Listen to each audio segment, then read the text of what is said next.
नमस्कार दोस्तों। आज हम अरिहंत पब्लिकेशन का तीसरा मॉक टेस्ट पेपर सॉल्व करने जा रहे हैं।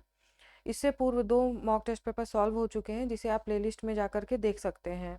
इसके अलावा प्रीवियस ईयर के क्वेश्चन पेपर भी सॉल्व कराए जा चुके हैं, तो आप उसे प्लेलिस्ट में जाकर देख सकते हैं। तो प्रारंभ करने से पूर्व मैं आपको पहले थोड़ा सा क्वेश्चंस के बारे में बताऊंगी।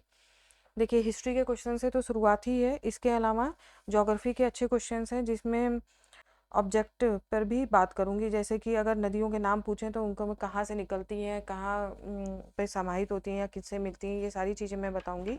और कुछ इकोनॉमिक के टर्म भी आज मैं बताऊंगी, उस पर भी हम बात करेंगे, क्योंकि ये टर्म जरूर पूछ लेता है और एक आध दो क्वेश्चन उससे जरूर रहते हैं उस पर। इसके अलावा मैं कई इंपॉर्टेंट अनुच्छेद भी बताऊंगी आज आपको, और राज्य आधारित प्रश्न भी आपको मिलेंगे। तो चलिए प्रारंभ करते हैं। पहला क्वेश्चन, हड़प्पा सभ्यता में विशाल स्नानागार का साक्ष्य कहाँ से प्राप्त हुआ है? तो आपके ऑप्शन हड़प्पा, मोहनजोदड़ो, लोथल और धौलावीरा। तो आपका सही आंसर है मोहनजोदड़ो। चलिए, मोहनजोदड़ो से अगर हम अन्य और हमें क्या क्या साक्ष्य मिलते हैं उस पर बात करते हैं। तो यहाँ पर देखिए, सूती कपड़े का साक्ष्य मिलता है। सूती कपड़े का साक्ष्य हमें मोहनजोदड़ो से ही मिलता है। देखिए, मैंने जो पिछले मॉक टेस्ट पेपर सॉल्व कराए हैं उसमें मैंने मोहनजोदड़ो के बारे में काफ़ी जानकारी दी है, लेकिन जो नहीं रह गया था वो यहाँ पर मैं आपको बता दे रही हूँ। और मुद्रा पर अंकित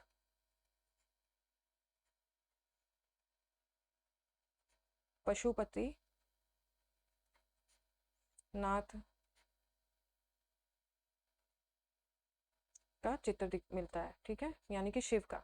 ठीक है, चलिए, अब अगर हम धौलावीरा के बारे में बात करें तो ये भारत का खोजा गया सबसे बड़ा स्थल है। सिंधु घाटी सभ्यता का भारत का खोजा गया सबसे बड़ा स्थल है ये।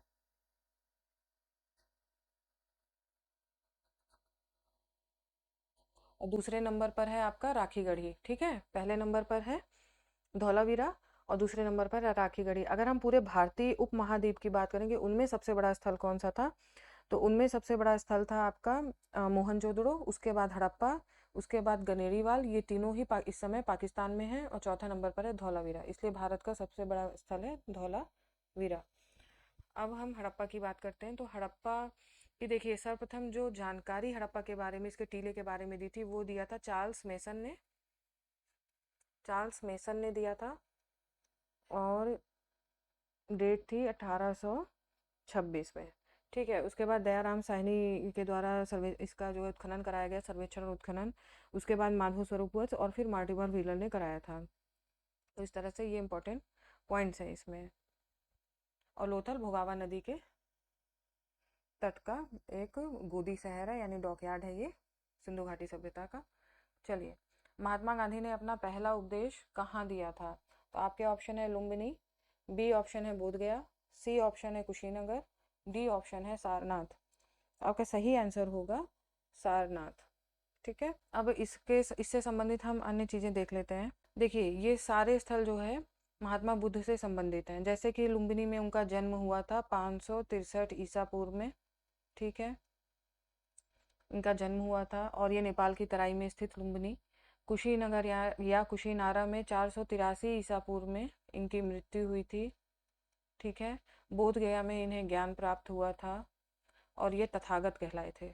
ठीक है, महात्मा बुद्ध तथागत कहलाए थे, और सारनाथ में इन्हें पहला उपदेश दिया। चलिए आगे बढ़ते हैं। किस गुप्त शासक को कविराज की उपाधि मिली है? तो आपके ऑप्शन है समुद्रगुप्त, रामगुप्त, स्कंदगुप्त, डी कुमारगुप्त। तो सही आंसर होगा समुद्रगुप्त। देखिए, ये जो कविराज के इनके जो सिक्के मिलते हैं, समुद्रगुप्त के सिक्कों पर वीणा बजाते हुए समुद्रगुप्त का अंकन है। ठीक है, इसके अलावा विंसेंट स्मिथ ने समुद्रगुप्त को भारत का नेपोलियन कहा है। ठीक है, चलिए नेक्स्ट क्वेश्चन देखते हैं। साइमन कमीशन के बहिष्कार के दौरान लाठीचार्ज के कारण किस नेता की मृत्यु हो गई थी? आपके ऑप्शन है विट्ठल भाई पटेल, बाल गंगाधर तिलक, सी लाला लाजपत राय, डी बटुकेश्वर दत्त। तो सही आंसर है आपका लाला लाजपत राय। तो देखिए, सबसे पहले तो कई बार यही क्वेश्चन पूछ लेते हैं कि साइमन कमीशन भारत कब आया था। तो वो डेट आपको पता होनी चाहिए। तो वो डेट है आपकी 3 फरवरी 1928, ये है। और साइमन कमीशन कुछ हम श्वेत कमीशन भी के रूप में भी जानते हैं, श्वेत कमीशन भी कहा जाता है, बताऊंगी अभी क्यों इसको श्वेत कमीशन क्यों कहा जाता है। देखिए, इसकी कहानी इस तरह थी कि 1919 का जो भारत शासन अधिनियम आया था उसमें ये कहा गया, उसी में ये प्रावधान था कि 10 साल बाद एक आयोग का गठन किया जाएगा जो कि ये जो अधिनियम है वो किस तरह से लागू किया गया है या व्यावहारिक रूप में कितना ये सफल रहा है उसकी आलोचना या समालोचना इसमें की जाएगी। ठीक है, तो इस आयोग का गठन इस वजह से किया गया था। लेकिन जो कंजर्वेटिव ब्रिटेन में बैठी हुई कंजर्वेटिव पार्टी थी उसने 2 साल पहले ही साइमन कमीशन का गठन किया, क्योंकि उन्हें डर था कि अगर अगले बार लेबर पार्टी का आई तो वो भारत में अधिक अधिकारों की बात कर सकती है भारतीयों के लिए। इस वजह से उन्होंने 2 साल पहले ही साइमन कमीशन का गठन कर दिया। इसमें क्या हुआ, फिर 11 दिसंबर, देखिए यहाँ पे 11 दिसंबर 1927 को इलाहाबाद में एक सर्वदलीय बैठक हुई जिसमें कि साइमन कमीशन के बहिष्कार की घोषणा की गई। और आगे ही इसी समय में 27 दिसंबर 1927 को ही मद्रास में कांग्रेस की कार्यकारिणी की जो वार्षिक बैठक थी वो हुई और साइमन कमीशन का बहिष्कार किया गया, उसमें घोषणा भी की गई। और इसकी जो अध्यक्षता की थी वो की थी M.A. अंसारी ने। ठीक है, M.A. अंसारी ने की थी। और साइमन कमीशन जो है ये आया था बम्बई में 3 फरवरी 1928। हाँ, श्वेत कमीशन इसके बहिष्कार क्यों किया जा रहा था, क्योंकि इसमें जो 7 सदस्य थे इस आयोग में वो सभी ब्रिटिशर्स थे। यानी उसमें भारतीयों के लिए निर्णय लिया जा रहा था, लेकिन एक भी भारतीय नहीं था इस कमीशन में, इस वजह से इसका बहिष्कार किया जा रहा था। चलिए, गोलमेज सम्मेलन क्यों आयोजित किए गए थे? ऑप्शन है गांधी जी का विरोध करने के लिए, B.R. अम्बेडकर को भारत का नेता बनाने के लिए, साइमन कमीशन की संस्तुतियों पर विचार करने के लिए, भारत को स्वतंत्रता प्रदान करने के लिए। तो आपका सही आंसर है साइमन कमीशन की संस्तुतियों पर विचार करने के लिए। नेक्स्ट देखते हैं, निम्नलिखित में से किस नृत्य शैली में कथा या भाव हमेशा महाभारत या रामायण से लिया जाता है? ऑप्शन है आपके ओडिसी, B ऑप्शन है भरतनाट्यम, C ऑप्शन है कथकली और D ऑप्शन है मोहिनीअट्टम। तो इसका सही आंसर होगा कथकली। देखिए, इसकी जो कथकली में महाभारत और रामायण से संबंधित विषय होते थे और ये आपका केरल का डांस है। ठीक है, मोहिनीअट्टम भी आपका केरल का डांस है, भरतनाट्यम आपका तमिलनाडु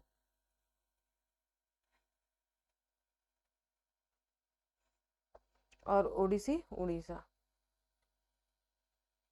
ठीक है, प्रसिद्ध विट्ठल स्वामी का मंदिर तथा हजारा का मंदिर का निर्माण किसने कराया था? आपके ऑप्शन है देवराय द्वितीय, हरिहर द्वितीय, कृष्णदेव राय और बुक्का प्रथम। तो आपका सही आंसर है इसका कृष्णदेव राय। देखिए, विजयनगर साम्राज्य से क्वेश्चन आता है और बहुत ज़्यादा हालांकि टफ नहीं पूछा जाएगा, लेकिन आपको थोड़ी थोड़ी जानकारी होनी चाहिए। जैसे कि देखिए, कृष्णदेव राय जो है किस वंश से संबंधित था ये भी क्वेश्चन पूछा जाता है, तो तुलु वंश से संबंधित था और तुलु वंश का ये महान राजा था। ठीक है, और इसका जो शासन काल है वो आपका है 1509 से 1529 तक। ठीक है, एक फैक्ट ये हो गया। चलिए, इसके अलावा अमुक्त माल्यद की रचना कृष्णदेव राय ने की थी। अमुक्त माल्यद ये बुक है इनकी, जो कि तेलुगु भाषा में है। ये चीज़ ध्यान रखिएगा कि तमिल और तेलुगु दोनों ऑप्शन में रहेगा तो आप कंफ्यूज कर जाएंगे। तेलुगु भाषा में लिखी गई है ये बुक। ठीक है, और इनके यहाँ ही अष्टदिग्गज कवि यानी कि जो 8 महान कवि थे वो कृष्णदेव राय के दरबार में ही शरण लिए हुए थे, या कृष्णदेव राय ने उनको शरण दी हुई थी और उन्हें ही अष्टदिग्गज कहा जाता था। इसके अलावा वंश चरित, इनकी एक बुक का नाम है वंश चरितावली।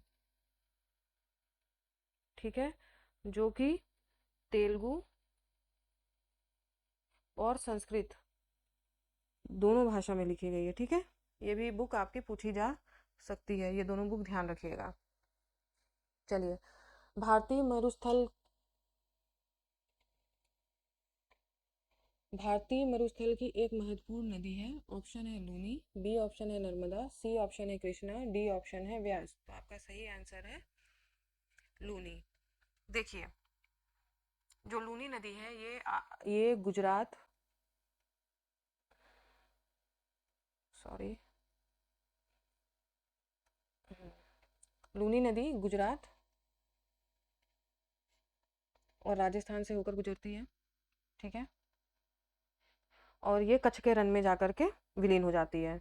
और ये निकलती कहाँ से है, तो अजमेर के पास नाग पहाड़ी है, ठीक है, नाग पहाड़ी अजमेर के पास, ये वहीं से निकलती है और कच्छ के रण में विलीन हो जाती है। चलिए नर्मदा के बारे में जानते हैं। नर्मदा मध्य प्रदेश, गुजरात, महाराष्ट्र से होकर बहती है। ये अमरकंटक पठार से निकलती है और खंबात की खाड़ी में विलीन हो जाती है। कृष्णा नदी पश्चिमी घाट के महाबलेश्वर से निकलती है और ये महाराष्ट्र, कर्नाटक, तेलंगाना, आंध्र प्रदेश से होकर बहती है और ये बंगाल की खाड़ी में विलीन होती है। इसके बाद है व्यास नदी, ये हिमाचल प्रदेश की नदी है, हिमाचल प्रदेश में बहती है ये, ठीक है। और ये निकलती है आपकी जास्कर पर्वत के पास ही, रोहतांग दर्रा है वहां से निकलती है और पंजाब में सतलज में जाकर के ये मिल जाती है इस तरह से। चलिए नागार्जुन सागर बांध का निर्माण किस नदी पर हुआ है, तो ऑप्शन है आपके कृष्णा, चंबल, कोसी और सतलज। तो सही आंसर है आपका कृष्णा। और ये कहाँ पर है, देखिए ये नागार्जुन सागर बांध ये आपका तेलंगाना में है, ठीक है, तेलंगाना में है। और ये नदी घाटी परियोजना है, ये ध्यान रखिएगा, ये नदी घाटी परियोजना है।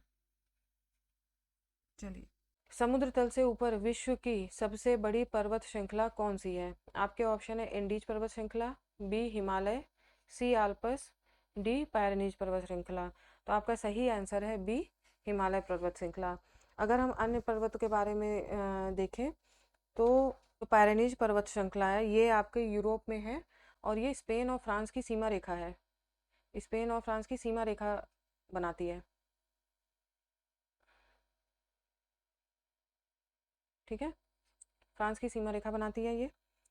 और इसके अलावा अगर हम इंडीज पर्वत देखें तो इंडीज पर्वत जो है आपका दक्षिण अमेरिका जो महाद्वीप है, यानी कि अगर आप देखें तो ऐसे ऐसे करके महाद्वीप है वो, ठीक है, दक्षिण अमेरिका जो महाद्वीप है उसके ऐसे इंडीज पर्वत श्रृंखला ऐसे आपको मिलेगी। यानी कि अगर आप देखें अर्जेंटीना, ब्राज़ील, वेनेजुला और इक्वेडोर, चिली, पेरू, ये सब में ये पर्वत श्रृंखला आपको लंबी पर्वत श्रृंखला ये मिलती है, ठीक है। तो ये आप मैप में भी जाके आप जरूर मैप देखा करिए, आपको आराम से ये सब चीज़ें टिप पे याद हो जाएंगी। अब देखिए आल्प्स पर्वत श्रृंखला, तो ये भी यूरोप में है, स्विट्जरलैंड के आसपास, ठीक है।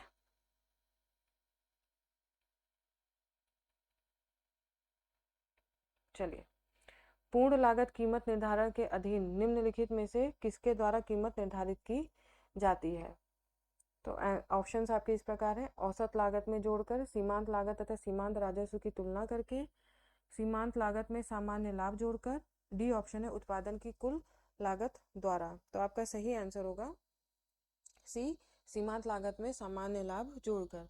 देखिए ये मूल्य निर्धारण कैसे किया जाता है, ठीक है, ये एक ऐसी विधि किसी भी कंपनी या कोई भी जो बड़ी कंपनी है उनके द्वारा ये मूल्य निर्धारण किया जाता है। जैसे कि इसमें जितनी भी सामग्री होती है तो उसकी लागत ले ली जाती है, फिर जितना भी श्रम लगता है, यानी कि अगर मान लीजिए हम कोई कार बना रहे हैं, कोई कार बनाने की कंपनी है, ठीक है, कोई कार बनाने की कंपनी है और अगर कार बना रही है या बस बना रही है तो उसमें जितनी भी सामग्री लगेगी, हो सकता है शीशा हुआ, टायर हुआ, जितनी भी चीज़ें हैं, ठीक है, और इसे जो बना रहा है यानी श्रम, ठीक है, तो श्रम, सामग्री और प्रशासनिक, यानी कि फिर कई सारे पेपर वर्क होते हैं उन्हें पास कराना पड़ता है, तो प्रशासनिक लागत, इन सभी को मिला करके जो कीमत का निर्धारण किया जाता है वो होती है कीमत निर्धारण। तो ये विधि है, ठीक है। नेक्स्ट क्वेश्चन है, आर्थिक समृद्धि मुख्यतः निर्भर होती है उपभोग के स्तर पर, कीमत स्थिरता पर, निवेश के स्तर पर और जनसंख्या की वृद्धि। तो आपका सही आंसर होगा निवेश के स्तर पर। देखिए कोई भी अर्थव्यवस्था उपभोग, अगर केवल उत्पादन होगा ही नहीं, उपभोग आधारित होगी तो वो अर्थव्यवस्था आगे नहीं बढ़ सकती, यानी कि समृद्धि यानी वो बढ़ नहीं सकती है, ठीक है। कीमत स्थिरता पर अगर, तो निवेश, जहाँ जो जिस अर्थव्यवस्था में निवेश होगा, देखिए भारत में इस समय निवेश बहुत ज़्यादा आ रहा है, ठीक है, तो इस वजह से ये आर्थिक समृद्धि इस समय भारत की ग्रोथ अच्छी है, तो इस वजह से हम इसे कह सकते हैं कि निवेश के स्तर पर आर्थिक समृद्धि निर्भर होती है। भारतीय रिजर्व बैंक किस प्रणाली के अनुसार नोट जारी करता है, आपके ऑप्शन है नियत प्रत्यायी प्रणाली, अधिकतम प्रत्ययी प्रणाली, न्यूनतम आरक्षण प्रणाली, समानुपातिक आरक्षण प्रणाली। सही आंसर है न्यूनतम आरक्षण प्रणाली। अब ये न्यूनतम आरक्षण प्रणाली क्या है, देखिए ऐसा प्रावधान है भारतीय रिजर्व बैंक के लिए कि उसे 200 करोड़ की संपत्ति हमेशा अपने पास रिजर्व में रखनी होती है। ठीक है, ये एक प्रावधान है।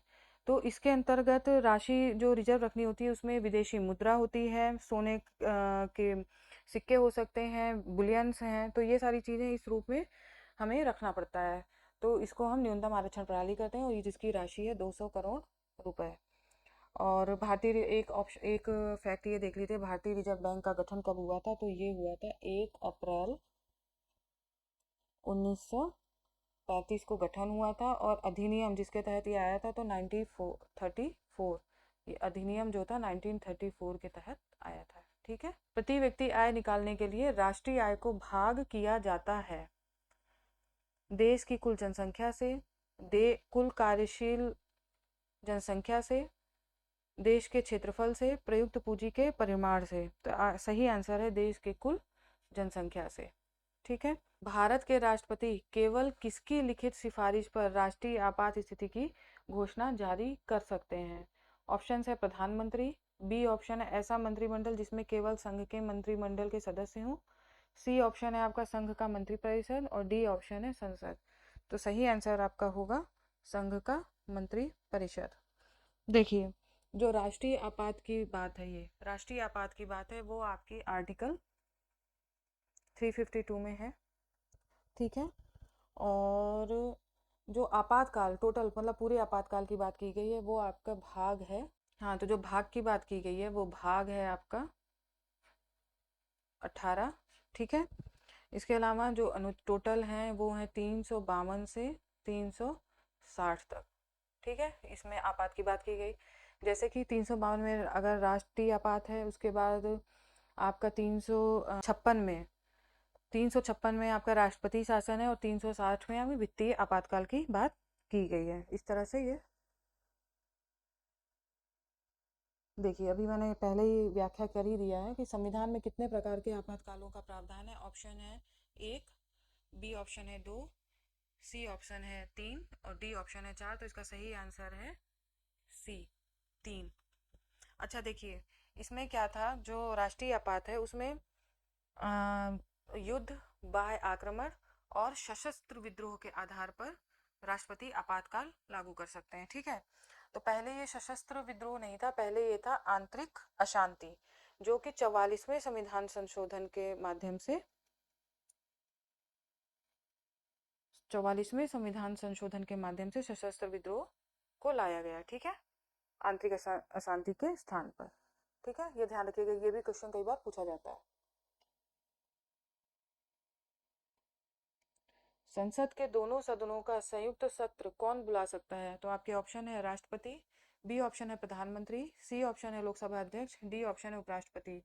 तो आपका सही आंसर है राष्ट्रपति। गलती से लोकसभा अध्यक्ष मत कर दीजिएगा, इसकी बुलाते राष्ट्रपति हैं लेकिन अध्यक्षता जो है वो लोकसभा अध्यक्ष के द्वारा की जाती है। और ये किस आर्टिकल में है, संयुक्त अधिवेशन की बात किस आर्टिकल में है, तो ये है आपके 108 में। ठीक है, नेक्स्ट देखते हैं, मूलभूत अधिकारों की सूची में किस संविधान संशोधन द्वारा संपत्ति के अधिकार को हटाया गया? तो आपके ऑप्शन है 42वां संविधान संशोधन, 62वां संविधान संशोधन, 44वां संविधान संशोधन और 83वां संविधान संशोधन। तो सही आंसर है आपका 44वां संविधान संशोधन। देखिए, जो 44वां संविधान संशोधन था ये 1978 में आया, लेकिन लागू ये हुआ था 1979 में। ठीक है, जनता पार्टी की सरकार ने लागू किया था। और जो ये नया अनुच्छेद बना, यानी कि मौलिक अधिकारों से हटा करके संपत्ति के अधिकार, जो नया अनुच्छेद बना था वो था 300A। ये ध्यान रखिएगा। वसा में घुलनशील विटामिन कौन से हैं? आपके ऑप्शंस इस प्रकार हैं, tocopherol, niacin, cyanocobalamin, calciferol, carotene, tocopherol. C option है आपका एस्कॉर्बिक एसिड, कैल्सीफेरॉल और राइबोफ्लेविन। डी ऑप्शन है आपका थायमिन, कैरोटीन और बायोटीन। तो सही आंसर आपका है कैल्सीफेरॉल, कैरोटीन और टोकोफेरॉल। ठीक है, ये तो इनके साइंटिफिक नेम पूछ लिया गया है, आप ऐसे भी याद रखिए, विटामिन ए, डी, ई और के, इस तरीके से भी आप याद रखिए। इसके अलावा जल और ऐसे कौन से विटामिन है जल और वसा दोनों में घुलनशील हैं, बताइए, जल और वसा दोनों में घुलनशील हैं, तो वो आंसर है आपका विटामिन बी और विटामिन सी, ये ध्यान रखिएगा। रेशम का उत्पादन किससे होता है? आपके ऑप्शन है रेशम कीट के अंडे से, रेशम कीट के प्यूपा से, रेशम कीट के लार्वा से और स्वयं कीट से। तो सही आंसर है आपका रेशम कीट के लार्वा से। नेक्स्ट क्वेश्चन देखते हैं, सरस्वती सम्मान निम्नलिखित में से किस क्षेत्र में दिया जाता है? आपके ऑप्शन है साहित्य के क्षेत्र में, फिल्म के क्षेत्र में, खेल के क्षेत्र में और विज्ञान के क्षेत्र में। तो सही आंसर है आपका साहित्य के क्षेत्र में। किसी कंप्यूटर या नेटवर्क में अनधिकृत रूप से घुसपैठ करना और डाटा से छेड़छाड़ करना क्या कहलाता है? ऑप्शंस हैं आपके हैकिंग, चैटिंग, स्पैम और स्टिंग। तो सही आंसर है आपका हैकिंग। चंद्रशेखर आजाद कृषि एवं तकनीकी विश्वविद्यालय निम्नलिखित में से किस नगर में स्थित है? ऑप्शन है आपके Pantnagar, B option Aligarh, C option Kanpur और डी ऑप्शन है आगरा। तो सही आंसर है आपका कानपुर। आगे चलते हैं, कल्प योजना संबंधित है प्राथमिक शिक्षा से, माध्यमिक शिक्षा से, उच्च शिक्षा से या प्राविधिक शिक्षा से? तो सही आंसर है आपका प्राथमिक शिक्षा से। निम्नलिखित में से कौन सा उत्तर प्रदेश का लोक नृत्य नहीं है? आपके ऑप्शन है चारकुला, बी राई, सी कर्मा और डी धुरिया। तो सही आंसर आपका है सी कर्मा। ये चारों ही उत्तर प्रदेश, ये तीनों ही उत्तर प्रदेश के नृत्य हैं, जिसमें चरकुला है आपका ब्रज क्षेत्र से, ठीक है, ब्रज से संबंधित है, राई आपका बुंदेलखंड और धुरिया भी आपका बुंदेलखंड। राई आपका पुत्र या विवाह उत्सव में किया जाता है ये वाला नृत्य, ठीक है। आगे बढ़ते हैं, अगला क्वेश्चन है, उत्तर प्रदेश में लोकायुक्त संगठन बना। ऑप्शन है आपके वर्ष 1977, वर्ष 1967, वर्ष 1969 और वर्ष 1973। तो आपका सही आंसर है 1977, ठीक है। जो ये विधेयक था उत्तर प्रदेश में, ये विधेयक आया था 1975 में, ध्यान रखिएगा, ये विधेयक जब आया था तो 1975 में, जबकि लागू हुआ है 77 में। अच्छा, इसमें आप ये भी ध्यान रखिए, पहला राज्य कौन सा था जिसने इसे लागू किया था? तो वो था आपका महाराष्ट्र, ध्यान रखिएगा इसे, ठीक है। आगे चलते हैं, उत्तर प्रदेश में नियोजन की कितने स्तरीय प्रणाली लागू है? ऑप्शन है आपके ए 4, बी ऑप्शन है 3, सी ऑप्शन है 2 और डी ऑप्शन है 5। तो आपका सही आंसर है बी 3। नेक्स्ट, निम्न में से पुलिस सेवा में किन गुणों की अपेक्षा की जाती है? ऑप्शन है आपके साहस और समर्पण, सद्व्यवहार और सदाचार, ईमानदारी एवं निष्पक्षता और उपरोक्त सभी। तो आपका सही ऑप्शन होगा उपरोक्त सभी, पुलिस को इन सभी चीज़ों में निपुण होना चाहिए। नेक्स्ट क्वेश्चन है, निम्न में से सवार पुलिस के सिपाहियों व अधिकारियों के प्रशिक्षण में क्या उपयोगी कार्य सिखाए जाते हैं? तो आपके ऑप्शन है सेरेमोनियल ड्रिल, घुड़सवारी, तलवार भाले का प्रयोग, ये सभी। तो सही आंसर है आपका ये सभी। चलिए, भारतीय संविधान के किस अनुच्छेद में यह विवरण मिलता है कि महिलाओं को मातृत्व की स्थिति में मातृत्व लाभ प्रदान किया जाना चाहिए? तो आपके ऑप्शंस हैं अनुच्छेद 42, अनुच्छेद 39, अनुच्छेद 44 और अनुच्छेद 40। तो आपका सही आंसर है अनुच्छेद 42। इसी में प्रसूति सहायता का उपबंध, अगर आप बेयर एक्ट खोलेंगे तो वहाँ पे आपको एक लाइन मिलेगी कि प्रसूति सहायता का उपबंध, तो ये अनुच्छेद 42 में है, ठीक है, ये उसी की बात कर रहा है, प्रसूति सहायता का उपबंध, ठीक है। और अनुच्छेद 40 में आपका है ग्राम पंचायतों का गठन,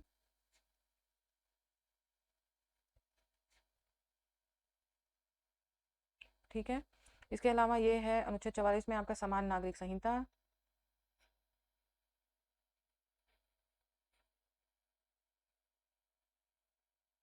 और अनुच्छेद 39 आपके, इसमें कई सारी चीज़ें हैं जो नीति निर्देशक तत्व में। अच्छा, एक चीज़ और है, नीति निर्देशक तत्व कहाँ से कहाँ तक है? तो वो आपका 36 से 51 अनुच्छेद है, ये भी ध्यान रखिएगा, ऐसे भी क्वेश्चन पूछा जा सकता है। हाँ, तो हम अनुच्छेद 39 देखते हैं। इसमें बहुत सारी चीज़ें हैं, जैसे कि सभी नागरिकों को जीविका का पर्याप्त साधन प्राप्त करने का अधिकार है, मतलब राज्य का ये कर्तव्य है कि वो ये सब चीज़ें उपलब्ध कराएंगे। इसके अलावा धन और उत्पादन के साधनों का संकेंद्रण रोकने, पुलिस और स्त्रियों के सामान्य कार्य के लिए समान वेतन को सुरक्षित करने का अधिकार है। इसके साथ ही बालकों को स्वास्थ्य विकास के अवसर भी मिलेंगे, ऐसी ऐसी चीज़ें इसमें। और समान न्याय एवं गरीबों को निःशुल्क विधिक सहायता भी उपलब्ध कराने का प्रयास करेगा। तो नीति निर्देशक तत्व में ये सारी चीज़ें हैं। हाल ही में ज्ञानपीठ पुरस्कार 2023 किसे सम्मानित किया गया है? तो आपके ऑप्शंस हैं नीरज चंद्र चौधरी, गुलजार, राम भद्राचार्य और डी ऑप्शन है आपका बी व सी। तो सही आंसर आपका है बी व सी दोनों, यानी कि गुलजार एवं राम भद्राचार्य। नेक्स्ट क्वेश्चन, इनमें से कौन सा जैव विविधता के लिए बड़ा खतरा है? तो आपके ऑप्शन है भंगुर पारितंत्र जैसे मैंग्रोव और नमभूमि, हिमालय में अगम्य आवास, प्राकृतिक आवासों एवं वनस्पति का विनाश तथा झूम खेती, डी ऑप्शन है आरक्षित जीव मंडल बनाना। तो सही आंसर है आपका सी, प्राकृतिक आवासों और वनस्पति का विनाश तथा झूम खेती। आगे बढ़ते हैं, रेडियोधर्मी प्रदूषण से संबंधित निम्न कथनों में से कौन सा सही है? तो इसमें आपका ऑप्शन है यह पशुओं में आनुवांशिक परिवर्तन लाता है, या मृदा में विद्यमान विभिन्न खनिजों को असंतुलित कर देता है, या रुधिर संचार में व्यवधान प्रदान करता है, या कैंसर पैदा करता है। तो देखिए इसमें ये सही है आपका, और ये सही है, और ये सही है, ये आपका गलत है। ठीक है, तो पहला तीसरा चौथा जिसमें भी होगा वो ऑप्शन आपका सही जाएगा, यानी कि आंसर सी। चलिए देखते हैं, विश्व श्रमिक दिवस किस दिन मनाया जाता है? आपका ऑप्शन है 8 मई, बी 1 मई, सी 6 अप्रैल और इनमें से कोई नहीं। तो सही आंसर है आपका 1 मई। जनवरी 2024 में उत्तर प्रदेश के किस जिले में पूर्णतः बालिकाओं के लिए पहला सैनिक स्कूल का शुभारंभ किया गया? आपके ऑप्शन हैं चित्रकूट, बी अयोध्या, सी मथुरा, डी लखनऊ। तो सही आंसर है आपका सी मथुरा। देखिए अगर आप मेरी मार्च की शायद क्रॉनिकल मैगजीन में मैंने ये क्वेश्चन डाला हुआ है, अगर आप मार्च की मैगजीन में जाकर के देखेंगे क्रॉनिकल प्लेलिस्ट में आपको मिल जाएगी, तो वहाँ पे आपको ये क्वेश्चन मिल जाएगा। तो आप करंट के लिए मेरे क्रॉनिकल मैगजीन्स को देख सकते हैं, जिससे आपको आने वाले एग्जाम में बहुत लाभ मिलेगा। भारत में सर्वप्रथम विमुद्रीकरण कब किया गया था? ऑप्शंस हैं वर्ष 1985, 1978, 2016 और 1990। तो इसका सही आंसर है 1978। बांग्लादेश की राजधानी एवं मुद्रा इनमें से कौन सी है? ऑप्शंस हैं ढाका युआन, ढाका रुपया, ढाका टका और ढाका रूबल। तो ढाका तो चारों में है, तो राजधानी तो बांग्लादेश की ढाका, और इसका जो मुद्रा है वो है आपका टका। ठीक है, तो सही आंसर है ढाका और टका। इस तरह से लास्ट क्वेश्चन देखिए, उत्तर प्रदेश के प्रथम विधानसभा अध्यक्ष कौन थे? ऑप्शन है आपके पुरुषोत्तम दास टंडन, बी कमलकांत, सी चंद्रभान, डी गोविंद बल्लभ पंत। तो सही आंसर है आपका पुरुषोत्तम दास टंडन। तो इस तरह से हम देखते हैं कि हमारे सामान्य ज्ञान और सामान्य अध्ययन के आज तीसरा मॉक टेस्ट पेपर सॉल्व हो गया है। तो नेक्स्ट पेपर के साथ हम जल्दी ही मिलेंगे। तब तक आपसे उम्मीद है कि आप इन सभी वीडियोस को देखिए और अपने नॉलेज को बढ़ाते रहिए। तो चलिए आज यहीं तक, नमस्कार, आपका दिन शुभ हो।